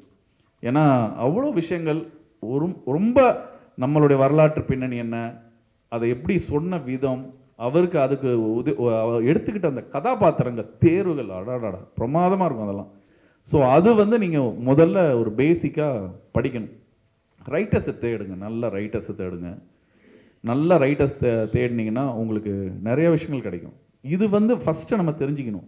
அதுக்கப்புறம் தான் எழுதவே முடியும். நமக்கு எதுவுமே தெரியாமல் நம்ம ரைட்டர் ஆகணுன்றது. எல்லார்கிட்டையும் கதை இருக்குது, யார்கிட்ட கதை இல்லை? எல்லார்கிட்டையும் கதை இருக்குல்ல, அது பிரச்சனையே இல்லை. அந்த கதைன்றது ஒரு வரி. ஆனால் அவர் சொன்னார்ல, ஒன்றுமே இல்லாத நான் 6 எபிசோட் ஆகணும், 400 எபிசோட் ஆகணும்னு.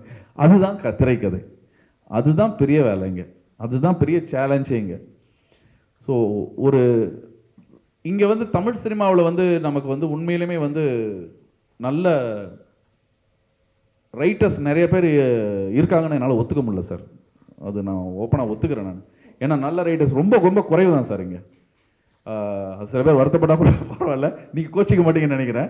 ஏன்னா ரொம்ப ரைட்டர்ஸ்க்கு கம்மி இங்கே நம்ம இண்டஸ்ட்ரியில். அதுக்கு காரணம் நிறையா இருக்குது. அதில் வந்து பெரும்பங்க என்ன சொல்லுவேன் அப்படின்னா, இங்கே வந்து என்னென்னா இந்த ரைட்ஸ்னு ஒரு ப்ராப்ளம் இருக்குது. அதை வந்து அது உங்களுக்கு தெரிய வேண்டிய அவசியம் இல்லைன்னு நினைக்கிறேன். இப்போ அது உங்களுக்கு தேவையில்லை. அது நீங்கள் இண்டஸ்ட்ரிக்கு நாளைக்கு வந்த பின்னாடி அதுக்கான ப்ராப்ளம் ஃபேஸ் பண்ணும்போது உங்களுக்கு அது இப்போ அது தேவையில்லாத அன்னெசரி இஷ்யூ. ஸோ என்ன அப்படின்னா, இதே நீங்கள் மலையாள இண்டஸ்ட்ரி பாருங்களேன். மலையாள இண்டஸ்ட்ரியில் தெளிவாக இருப்பாங்க. எனி ஃபிலிம்ஸ் ரைட்டர் தனியாக இருப்பான், டைரக்டர் தனியாக இருப்பான், சில ரைட்டரே எழுதலாம், அதுவும் தவறு கிடையாது.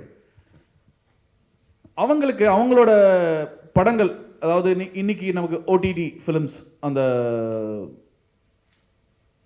ஃபிலிம்ஸோ இல்லை ஏதோ பார்த்தீங்கன்னா அவங்க ஓடிடி ஃபிலிம்ஸ் பார்த்தோம்னா எக்ஸ்க்ளூசிவ் ஃபிலிம்ஸ் இருக்கும் இல்லையா, அமேசான்லலாம் போடுவாங்க. ஸோ அந்த மாதிரி ஃபிலிம்ஸ் பார்க்கும்போது ஓடிடிக்கான ஸ்க்ரீன் பிளே வேறையாக இருக்கும். அதே அவன் தேட்டரிக்கல்ல பண்ணும்போது அவனோட ஸ்டைல் வேறையாக இருக்கும். தெளிவாக பிரிச்சுப்பாங்க அவங்க படம்.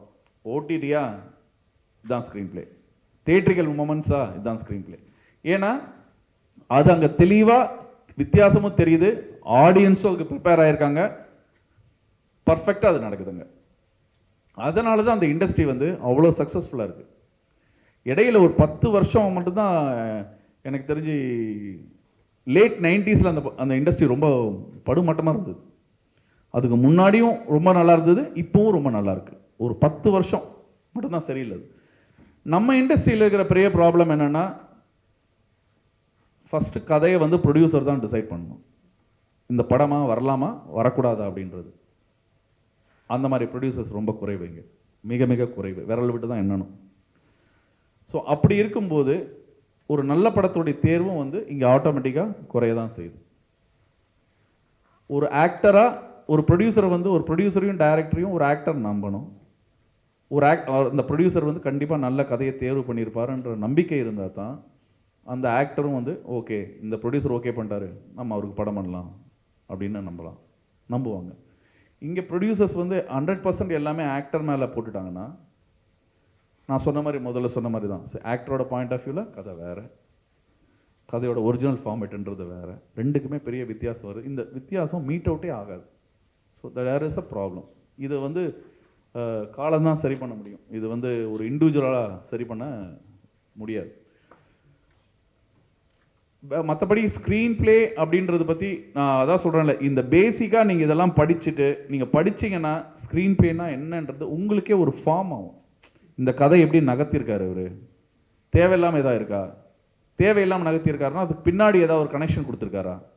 சில சீன்ஸ் வந்து அன்வான்டாக இருக்கிற மாதிரி இருக்கும் நம்ம ஃபர்ஸ்ட் பார்க்கும்போது, அதுக்கான லிங்க் வந்து நம்ம பின்னாடி சொல்லியிருப்பாரு.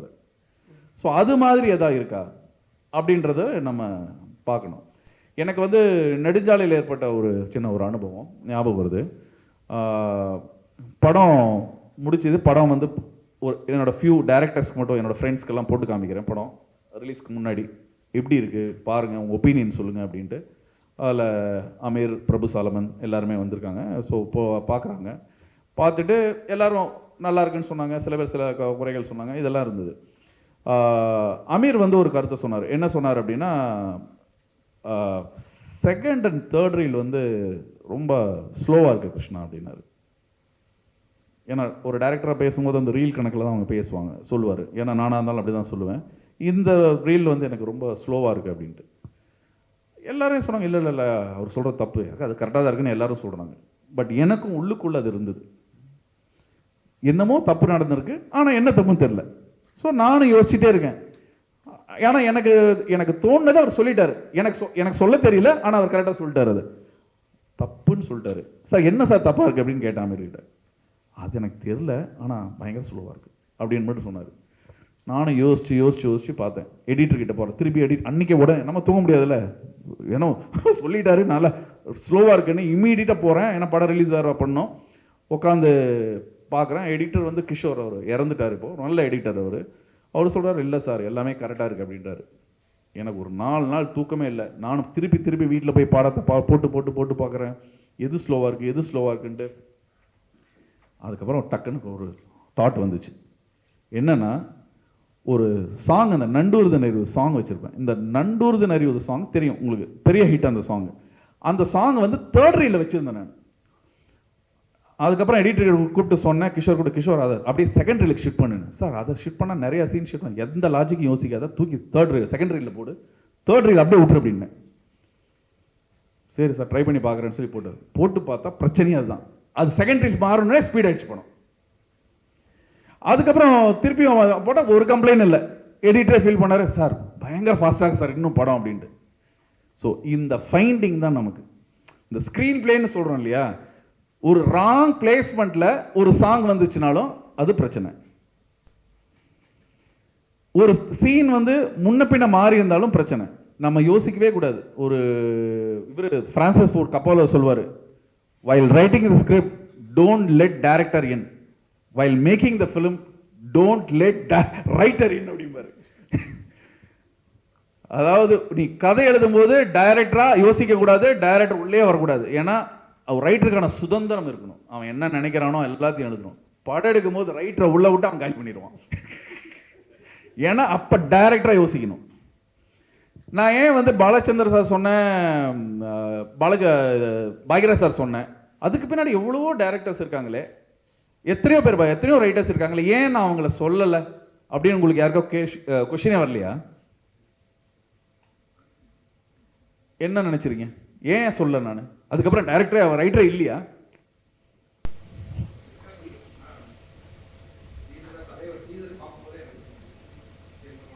டீசர்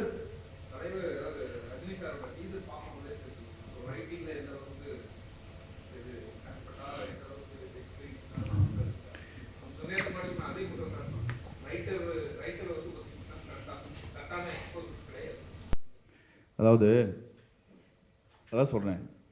அதுக்கு நான் முதலே சொன்ன ஆன்சர். இப்போ வந்து ஒரு டீசர், ஒரு ஸ்டார், ஒரு பெரிய ஆர்டிஸ்ட் வச்சு பண்ணும்போது அந்த டைரக்டருக்கான ப்ரெஷர் ரொம்ப அதிகம்.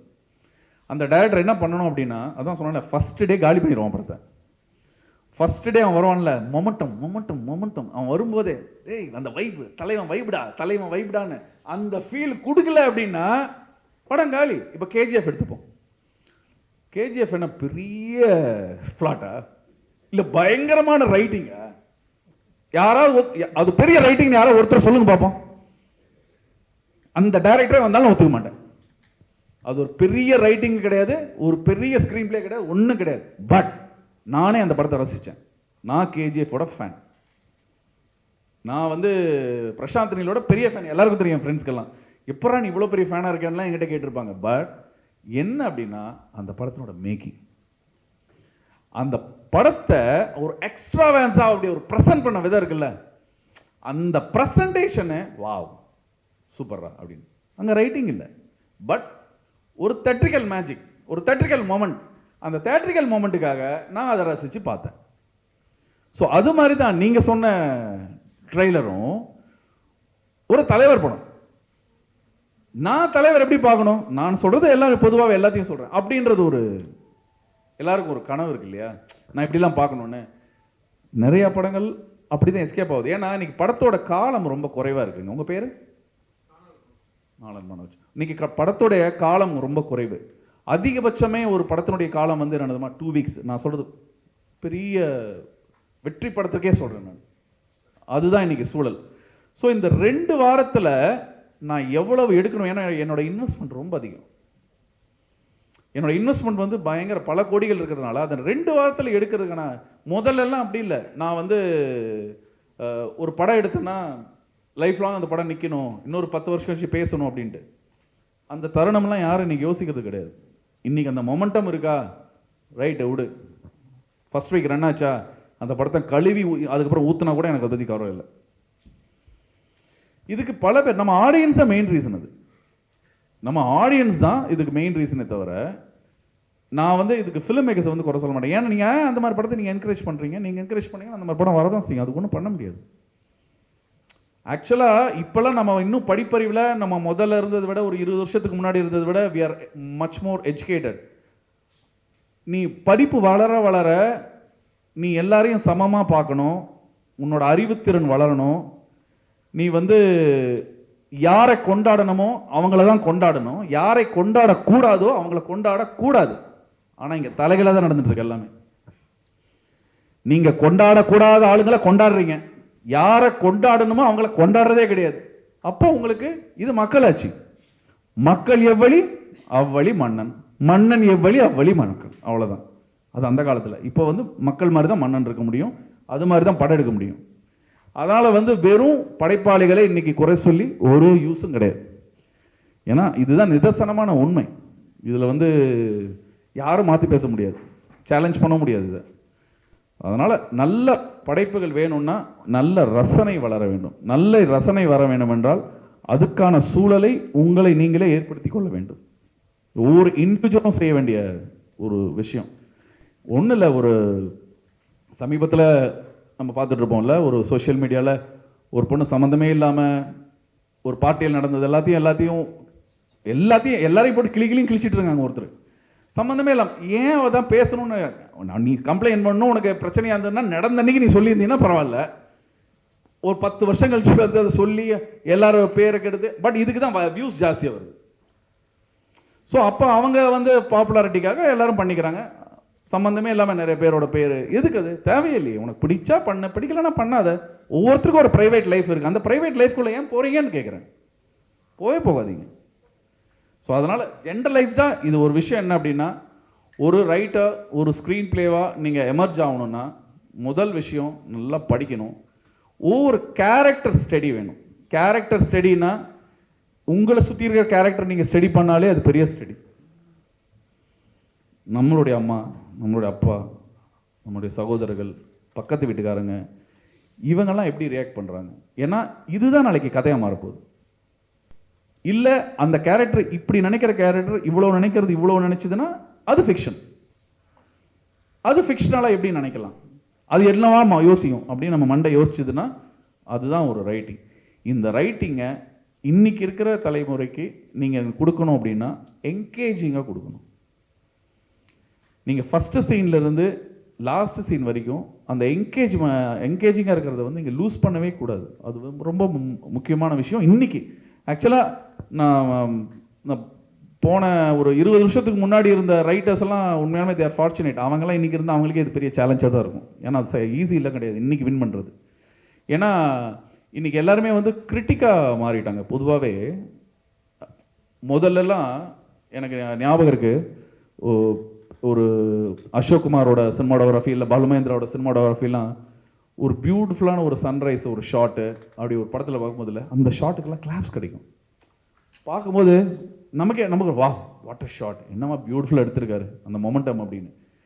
இன்னைக்கு என்ன எனக்கு எல்லாமே தெரியுன்ற ஒரு ஃபீல்லையே உட்காந்து இதெல்லாம் ஒரு ஷார்ட் எதுக்கு இவ்வளோ லென்த்தாக வச்சிருக்காங்க அப்படின்ட்டு சொல்லிட்டு போயிட்டே இருப்பாங்க. இன்னைக்கு அது ஏன்னா அந்த ரசிப்புத்தன்மை போயிடுச்சு. இப்போ மனுஷபுத்திர சார் வந்து அவரோட கவிதைகள் வந்து காதல் ரசம் சொட்டும். ஆனா அவர் எழுதுற அந்த அந்த ஸ்டாண்டர்டு இன்னும் போய் சேர்ந்திருக்க வேண்டிய இடம் இன்னும் அதிகம்னு நான் ஃபீல் பண்ணுவேன். ஏன் அப்படின்னா ரசனை குறையும் போது தான், ரசனை இருக்கும்போது தான் கவிதை படிக்க முடியும். அது வந்து இன்னும் அது வந்து நீங்க அந்த ரசனையை வளர்த்தாதான் அவரோட கவிதை என்னன்றது உங்களுக்கே சரியா புரியும். ஏன்னா இது ரொம்ப ரொம்ப முக்கியம். அந்த ரசனைன்றது வந்து குறையுது. இன்ஃபர்மேஷன் இன்ஃபர்மேஷன் இன்ஃபர்மேஷன் ஒரு யூஸும் கிடையாது. இந்த இன்ஃபர்மேஷன் வச்சுட்டு உங்களுக்கு தேவையான நேரத்தில் உங்களுக்கு தேவையான இன்ஃபர்மேஷன் கிடைச்சா ஓகே. அதை தவிர மற்ற எல்லாமே வந்து வேஸ்ட் இன்ஃபர்மேஷன் தான். நீங்கள் குப்பையை தான் சேகரிக்கிறீங்க, வேற எதுவுமே சேகரிக்கல. என்கிட்ட வேற ஏதாவது கேட்கணுமா? கேள்விகள் மைக் கொடுங்க சார். ஒரு படத்துக்கு கேரக்டரேஷன் எவ்வளோ முக்கியம், அதே மாதிரி ஜில்லுன்னு ஒரு காதலில் ஐஷு கேரக்டரை எப்படி சார் உருவாக்குனீங்க? இல்லை, ஒரு படத்தோட கேரக்டரைசேஷன் தான் வந்து ஒரு படத்தையே முடிவு பண்ணுது. ஒரு கதாநாயகனோ கதாநாயகியோ இவங்க எந்த மாதிரியான கதாபாத்திரமாக இருக்காங்க, அந்த கதாபாத்திரம் ஏற்றுக்கொள்ளக்கூடியதாக இருக்கா இல்லை ரசிக்கக்கூடிய அளவில் இருக்கான்றதை பொறுத்து தான். ஐஸ்வர்யா கேரக்டர் வந்து அந்த படத்தில் எல்லா கேரக்டர்ஸுமே வந்து ரியலாக வாழ்ந்த கேரக்டர் தான்.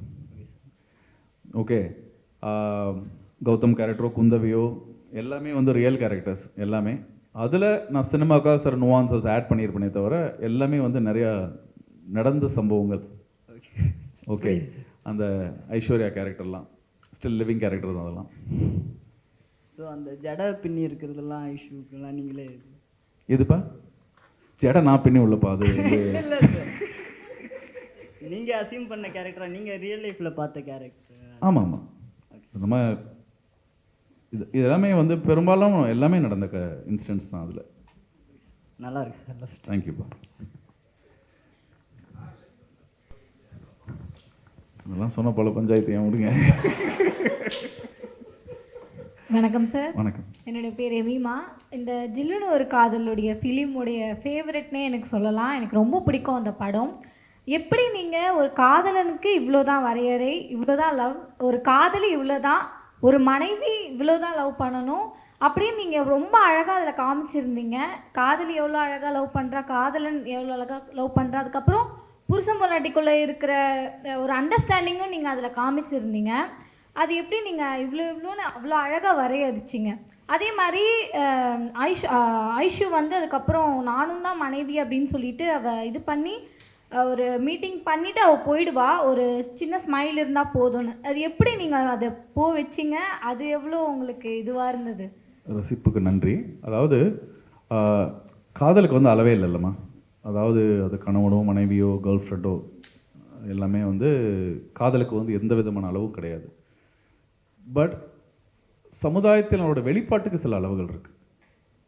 ஒரு மனைவின்றதுனால ஒரு புருஷன்கிட்ட வந்து என்ன வேணால் செய்யலாம், ஆனால் அதுக்கு இடம் பொருள் ஏவல்னு ஒன்று இருக்கு இல்லையா, அது அனுசரிங்க. ஒரு மனைவியாக இருந்தால் கூட அதுதான் அனுமதி, எல்லா இடத்துலையும் அனுமதி கிடையாது. ஸோ அதே மாதிரி தான் இந்த சமுதாயத்தோட எல்லாருக்குமே யார்கிட்ட காதல் இல்லை, எல்லார்கிட்டையும் காதல் இருக்குது. அந்த காதல் வந்து எந்த அளவுக்கு உங்களுடைய காதல் வந்து உங்களுக்கு புரியுதுன்றது தான் விஷயம், அடுத்தவங்களுக்கு புரியுறதை விட. உங்களோட காதல் ஃபஸ்ட்டு உங்களுக்கு புரியணும். நீங்கள் ஒருத்தர் மேலே விரும்புகிறீங்க அப்படின்னா அந்த காதல் வந்து அவங்களுக்கு புரியணும்னு நீங்கள் எதிர்பார்த்தீங்க இல்லையா, அதே ஃபஸ்ட்டு தப்பு. நமக்கு புரியணும் ஃபஸ்ட்டு அவங்களை எந்த அளவுக்கு லவ் பண்ணுறோன்ட்டு. அது புரிஞ்சாலே அவங்களும் புரிஞ்சுப்பாங்க. ஸோ இதுதான் பேசிக்காக ஒரு லவ்வை விட பெஸ்ட் திங் உலகத்தில் வேறு ஏதாவது இருக்கான்னு எனக்கு தெரிஞ்சில்லை. Thank you sir.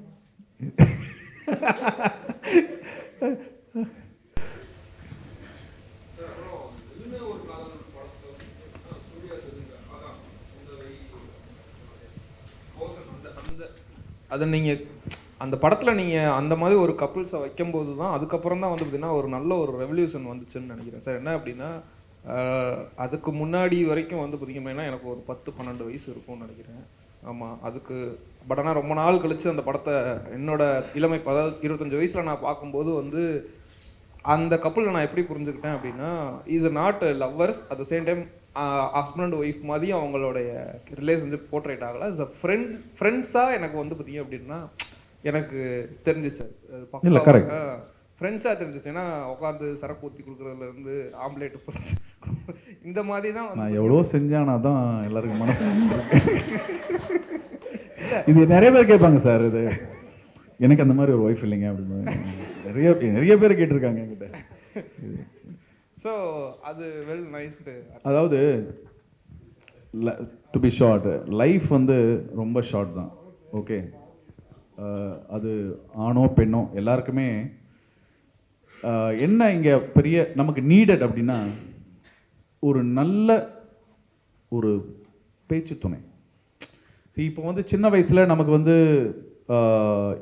நமக்கு வந்து நிறையா ஹார்னிங் இருக்கலாம், நமக்கான ஒரு செக்ஷுவல் மோட்டிவேஷன்ஸ் நிறையா இதெல்லாம் இருக்கும். ஆனால் அது வந்து போக போக போக வயசாக ஆக இல்லை, நமக்கு வந்து நமக்கு ஈக்குவலாக பேசக்கூடியது இல்லை நமக்கு பிடித்ததோ டாபிக்ஸை பற்றி நம்ம இன்ட்ராக்ட் பண்ணால் அதை பற்றின நாலேஜ் இருக்கவங்க அப்படி ஒரு கம்பேனியன் ஒரு ஒய்ஃபாக அமைஞ்சா லைஃப்பில் அதை விட பெஸ்ட் பார்ட்டு எதுவுமே இருக்க முடியாது. ஏன்னா நீங்கள் இதை பற்றியே பேசுனா அவங்களுக்கு தெரியணும், அவங்களுக்கு அந்த இன்ட்ரெஸ்ட் இருக்கணும். சம்மந்தமே இல்லாமல் இருந்தால் என்ன பண்ண முடியும்? விளக்கெண்ணெய் தான் ஊற்றணும், எண்ணெய் ஊற்றி வலிக்கு விழ வச்சு காலை தான் உடைக்க முடியும், வேற வழியே கிடையாதுல்ல. ஏன்னா அந்த கம்பேனியன்ஷிப் தான் life is about a companionship. நீங்கள் அது ரெண்டு பேரோட ஃப்ரெண்டாக ஹஸ்பண்ட் ஒய்ஃப் ஃப்ரெண்டாக இருந்தீங்கன்னா தான் அது கடைசி வரைக்கும் நல்லாயிருக்கும். அப்படி ஃப்ரெண்ட்ஷிப்பாக அமையலை அப்படின்னா ரொம்ப டஃப் தான். இல்லைன்னா ஃப்ரெண்ட்ஷிப்பாக ட்ரை பண்ணணும் அட்லீஸ்ட். அதாவது ஒன்று யாரோ ஒருத்தர் இறங்கி போகணும், கணவனோ மனைவியோ யாரோ ஒருத்தர் இறங்கி அதை சரி பண்ணணும். உதவியை தேடாதீங்க. இல்லை அது எப்படி பார்த்த உடனே குந்தவியா இருப்பான்னு தெரியும், பழகினதான் தெரியும். அவங்களும் தேடுவாங்க நல்ல கம்பெனி. அவங்களும் கௌதம தேடிட்டு இருக்காங்க. நம்ம அதுக்கு ஒருத்தா இருக்காங்க யோசிக்கணும். வணக்கம் ஐயா. நீங்கள் இந்த மாதிரி நிறையா படம் எடுத்தீங்க, வெற்றி அடைஞ்சிருச்சு, அதெல்லாம் ஒரு பக்கம் வந்து இருக்கட்டும். அதை வச்சு அது வந்து இருக்கட்டும். இப்போ நீங்கள் வந்து ஒரு திரைக்கதைக்கு வந்து ஒரு வசனமோ ஏதோ ஒன்று எழுதுவீங்க. அந்த துறைக்கு வர்றதுக்கு முன்னாடி உங்களை வந்து உங்கள் வீட்டில் வந்து அதுக்கு வந்து அனுமதிச்சாங்களா? அதுக்கு முன்னாடி எந்த மாதிரியான விமர்சனங்கள் உங்களுக்கு வந்து வந்திருக்கும்? இதுக்கு வந்து போனால் நீ வந்து சரிபட்டு வர மாட்டேன், அந்த மாதிரி நிறையா வந்து நண்பர்களே சொல்லியிருக்கலாம். அதெல்லாம் வந்து நீங்கள் வந்து எந்த மாதிரி அதெல்லாம் கடந்து இந்த இதுக்கு வரணும்னு? இல்லை, அந்த வேலைக்கு சரிப்பட்டு வர மாட்டாங்கன்னு எல்லாரும் சொன்னாங்க. அதாவது எனக்கு சிறு வயதில் நான் ஸ்கூலில் படிக்கும்போதே வந்து நான் ஒரு பேச்சாளர், கவிஞர். உங்களுக்கு இல்லை சார், ஏதோ எழுதுவேன் என் லெவலில். ஸோ அப்போது எனக்கு வந்து என்னுடைய ஸ்கூலில் அப்படி தான் என்னோட அறிமுகம். எல்லாரையும் என்னை ஒரு கவிஞராக எல்லாருக்கும் தெரியும், அதுவும் குறிப்பாக பெண்கள் மத்தியில். ஸோ அதனால் வந்து டீச்சர்ஸ்க்கே அவங்களுக்கே வந்து நான் சொல்கிறது அப்போ தான் கம்ப்யூட்டர் சயின்ஸ் உள்ளே வந்து ஒரு கம்ப்யூட்டர் சயின்ஸ் அவர் வந்து ஆக்சுவலி ஈஸ் ஃப்ரம் ஒரிசா. அவர் தமிழ் தெரியாது. பட் அவர் ஸ்கூலில் வந்து இன்னொரு டீச்சரை வந்து லவ் பண்ணார். அவருக்கு காதல் கவிதை நான் தான் எழுதி கொடுப்பேன். ஸோ அந்த மாதிரியான சம்பவங்கள்லாம் நடந்தது. ஸோ அது வந்து நம்மளை மோட்டிவேட் பண்ணுச்சு. ஸோ கவிதையாக தான் ஃபஸ்ட்டு ஒரு கிரியேட்டிவ் இன்ட்ரெஸ்ட் ஏதோ ஒன்றில் ஆரம்பிக்கும் இல்லையா, அதில் வந்து எனக்கு கவிதை எழுதும் போது தான் ஆரம்பிச்சது. இப்போ நான் எழுதுறதே இல்லை. அப்போ அது ரொம்ப இன்னும் ஒரு விஷயம், இன்ட்ரெஸ்டிங்கான விஷயம் என்னென்னா, எனக்கு அப்போ ஒரு பொண்ணு மேலே ஒரு சின்ன விருப்பம் இருந்தது. நான் சொல்கிறது ஸ்கூலில், +1 டைமில் என்னுடைய கவிதை எழுதி எங்கள் தமிழ் வாதியார்கிட்ட கொடுத்து அதை நான் கிளாஸ்லேயே அவரை படிக்க வச்சு அது மூலமாக கம்யூனிகேட் பண்ணுவேன். இது அவருக்கு ரொம்ப நாளாக தெரியாமல் போச்சு. அதுக்கப்புறம் தான் அவருக்கே தெரிஞ்சது, என்ன யூஸ் பண்ணிட்டு இருக்காடா அப்படின்ட்டு. ஒரு நாள் கண்டுபிடிச்சிட்டார் அதை, கம்யூனிகேட் பண்ணுறானே. ஏன்னா இன்னைக்கு ஃபோன்ஸ் இருக்கு, நீங்கள் பேசுகிறோன்னா பேசலாம். அன்னைக்கெல்லாம் ஒரு பொண்ணுகிட்ட போய் அப்படிலாம் கிளாஸ்மேட் தான், பட் பேச முடியாது. ஏன்னா நிறைய ரெஸ்ட்ரிக்ஷன்ஸ் இருக்கு அப்போ. அதனால கம்யூனிகேஷன் ஒன்று இல்லையா, அந்த கம்யூனிகேஷன் வந்து எனக்கு தமிழ் தான். எங்கள் தமிழ் வாத்தியார் தான் அதுக்கு கம்யூனிகேஷன் மாடல் அன்னைக்கு. ஸோ அப்படி தான் ஆரம்பிச்சது. இப்போ நீ கேட்ட கேள்விக்கு வரேன். சினிமாவுக்கு வரும்போது எனக்கு நாயகன் படம் தான் பெரிய இன்ஸ்பிரேஷன்ப்பா. நாயகன் பார்த்த பின்னாடி எனக்கு ஏன்னா அது வரைக்கும் நான் நிறையா விஷயம் யோசிச்சேன். எங்கள் வீட்டில் வந்து நான் ஐஐடி படிக்கணும்னு நினச்சாங்க. எங்கள் அண்ணாலாம் ஐஐடி, ஒருத்தர் டாக்டர். அதனால் வந்து நான் வந்து ஐஐடி தான் படிக்கணும். நானும் ஐஐடி என்ட்ரன்ஸ்லாம் ப்ரிப்பேர் பண்ணி நல்லா தான் படிச்சுட்டு இருந்தேன். பட் இந்த நாயகன் படம் எனக்கு கம்ப்ளீட்டாக ஒரு ஜோல்ட். கம்ப்ளீட்டாக எனக்கு என்ன யாரா அது இப்படி ஒரு படம் எடுத்திருக்காரு. அதுக்கு முன்னாடி அவரோட படம் மௌனராகம்லாம் ரசிச்சிருக்கேன். ஆனால் அது மணிரத்னம்ன்ற பேரை பார்க்கல, வெறும் படமாக பார்த்து ரசிச்சிருக்கேன். இந்த நாயகன் ஒரு பெரிய ஜோல்ட்டாக இருந்தது. பட் அவரோட கரியரில் எனக்கு ரொம்ப பிடிச்ச படம் மௌனராகம் தான், நாயகனை விட. பட் அதுதான் எனக்கு ஜில்லுனு ஒரு காதலுக்கு இன்ஸ்பிரேஷனே மௌனராகம் தான். ஸோ அந்த நாயகன் வந்து எனக்கு ஒரு பெரிய ஜோல்ட்டாக இருந்தது. அதுக்கு பின்னாடி நம்ம கரியர் இதுதான் அப்படின்ட்டு எங்கள் வீட்டில் மற்றவங்களாம் ஒத்துக்கல. பட் எங்கள் அப்பாவுக்கு வந்து ஒரு நம்பிக்கை. அவர் மட்டும் சரி உனக்கு என்ன பிடிக்குதோ அது பண்ணு அப்படின்னு சொன்னார். ஸோ அதனால் அந்த கேரியர் அப்படின்னு. நன்றி கிருஷ்ணா அவர்களே. ரொம்ப தேங்க்யூ சார். தேங்க்யூ அனைவரும். ஒரு சிறப்பான உரை மட்டுமல்ல, சினிமாவுக்கு வரணும்னு நினைக்கக்கூடியவங்களுக்கு ஒரு பெரிய இன்ஸ்பிரேஷனையும் ஒரு பெரிய தூண்டுதலையும் இந்த படம் கொடுத்ததுன்னு சொல்லலாம். அவர் எதையும் வந்து பார்த்திங்கன்னா பாசிட்டிவ் நெகட்டிவ்னு இல்லாமல் எதை அவர் வாழ்ந்தாரோ அதை உங்களுக்கு எங்கள் ஒரு சின்ன இந்த ஒரு குறைந்தபட்ச ஒரு மணி நேரத்தில் உங்கள்கிட்ட ஷேர் பண்ணார். இதுதான், அதாவது அவர் சொல்லக்கூடிய விஷயங்கள் அது மட்டுமல்ல, ஒரு பர்சனாலிட்டியை நம்ம எப்படி உள்வாங்குறோங்கிறது. நான் தான் சில ரைட்டர்ஸ்லாம் பார்க்க போவேன். அவங்க எழுதுறதை விட அந்த ஆளுமை வந்து நம்மளை ரொம்ப வசீகரிக்கும். அவங்க பேசுகிற விதம், நடந்துக்கிற விதம், அவங்க சொல்கிற சின்ன